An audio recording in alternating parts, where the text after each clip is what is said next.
اللہ کے نام سے شروع جو بڑا مہربان اور نہایت رحم کرنے والا ہے۔ السلام علیکم ورحمۃ اللہ وبرکاتہ۔ ناظرین اور پیارے بچوں، آپ دیکھ رہے ہیں اسلامک ورڈ۔ میں ہوں سید ذیشان علی کاظمی۔ آج ہم ہمارے دوسرے معصوم کے بارے میں بات کریں گے۔ ہمارے دوسرے معصوم ہمارے پہلے امام ہیں، ان کا نام علی ہے اور ہم انہیں ادب سے علی علیہ السلام کہتے ہیں۔ آپ کے والد حضرت ابو طالب علیہ السلام رسول خدا صلی اللہ علیہ وآلہ وسلم کے چچا تھے۔ پورے عرب میں بہت ہی عظیم شخصیت کے مالک تھے، سب ان کی بہت عزت کرتے تھے۔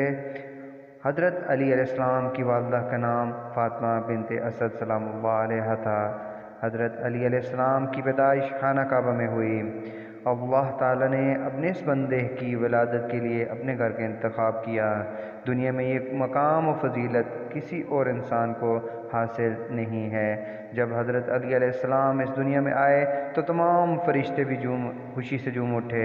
اللہ تعالیٰ کے پیارے نبی حضرت محمد مصطفیٰ صلی اللہ علیہ وآلہ وسلم بھی ان کی ولادت پہ بہت خوش ہوئے۔ حضرت علی رسول خدا صلی اللہ علیہ وآلہ وسلم کے چچا زاد بھائی تھے اور آپ ہی بعد میں ان کے جانشین اور وصی بنے۔ اللہ کے نبی صلی اللہ علیہ وآلہ وسلم حضرت علی کی ولادت کی خبر سنتے ہی خانہ کعبہ پہنچے اور آتے ہی اپنے بھائی کو گود میں لے کر انہیں پیار کرنے لگے۔ رسول خدا صلی اللہ علیہ وآلہ وسلم حضرت علی کو ہمیشہ اپنے ساتھ رکھتے، انہیں اپنے ہاتھوں سے کھانا کھلاتے اور ان سے باتیں کرتے۔ رسول اللہ صلی اللہ علیہ وآلہ وسلم حضرت علی کو بالکل اپنے بچوں کی طرح چاہتے تھے۔ حضرت علی بھی رسول خدا صلی اللہ علیہ وآلہ وسلم سے بے حد محبت کرتے تھے۔ آپ نے اپنا سارا بچپن اللہ کے آخری رسول کی محبت کے سائے میں گزارا۔ آپ ایک لمحے کے لیے بھی رسول خدا صلی اللہ علیہ وآلہ وسلم سے الگ ہونا نہیں چاہتے تھے۔ حضرت علی نے اپنی زندگی کا ہر سبق رسول خدا صلی اللہ علیہ وآلہ وسلم سے سیکھا اور صرف انہی سے علم حاصل کیا۔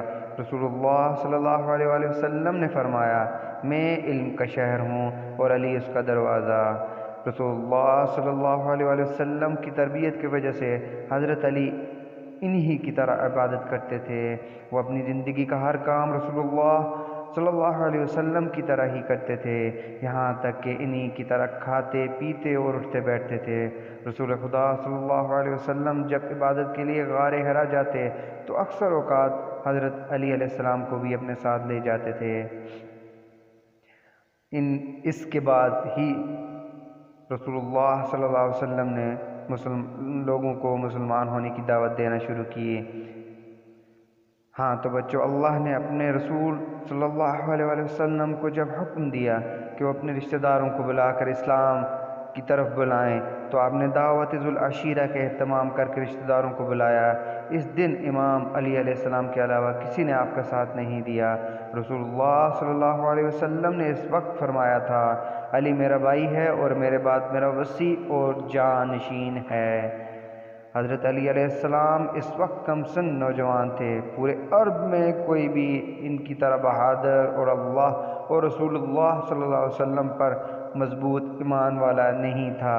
اللہ کے رسول نے اسلام کی دفاع کے لیے جتنی بھی جنگیں لڑی، ان سب میں حضرت علی علیہ السلام کی ذوالفقار نمایاں نظر آئی۔ علیہ السلام کبھی بھی کسی انسان سے نہیں ڈرے اور ہمیشہ اللہ اور اس کے رسول صلی اللہ علیہ وسلم کے دشمنوں کا بہادری سے مقابلہ کیا۔ اللہ کے آخری رسول نے اپنی پیاری بیٹی حضرت فاطمہ الزہرا سلام اللہ علیہا کی شادی بھی آپ سے کی۔ حضرت علی راتوں کو جا کر غریبوں کے گھروں پہ کھانا پہنچاتے اور خود بھی عام لوگوں جیسی زندگی گزارتے تھے۔ وہ کہتے تھے، مجھے یہ بات پسند نہیں کہ میرا پیٹ بھرا ہوا ہو اور غریب اور فقیر بھوکے ہوں۔ حضرت علی علیہ السلام غریبوں سے بہت محبت کرتے تھے۔ ہمیں بھی اپنے ارد گرد غریبوں ضرورت مندوں کا خیال رکھنا چاہیے۔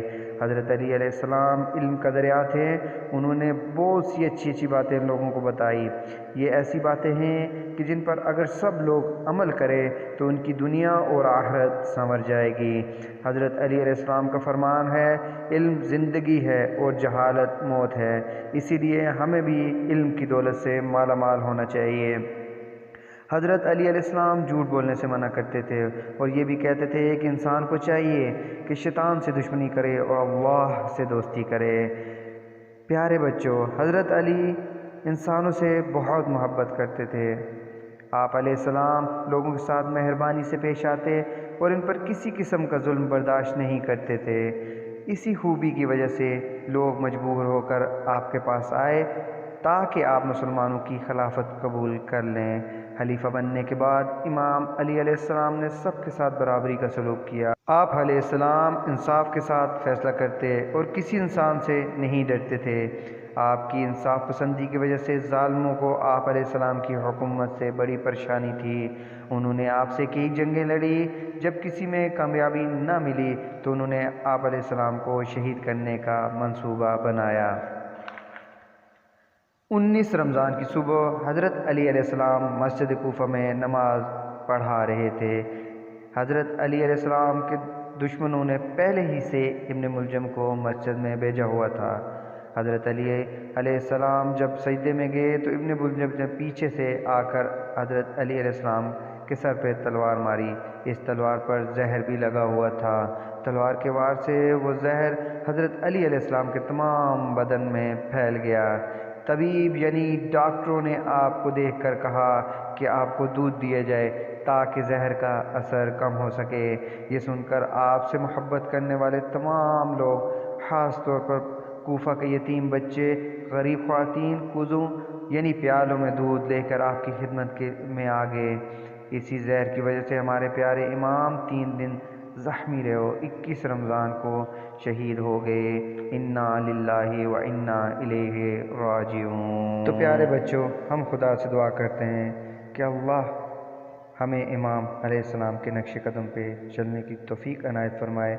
میں امید کرتا ہوں آج کی ویڈیو آپ کے لیے بہت ہی انفارمیٹیو رہی ہوگی۔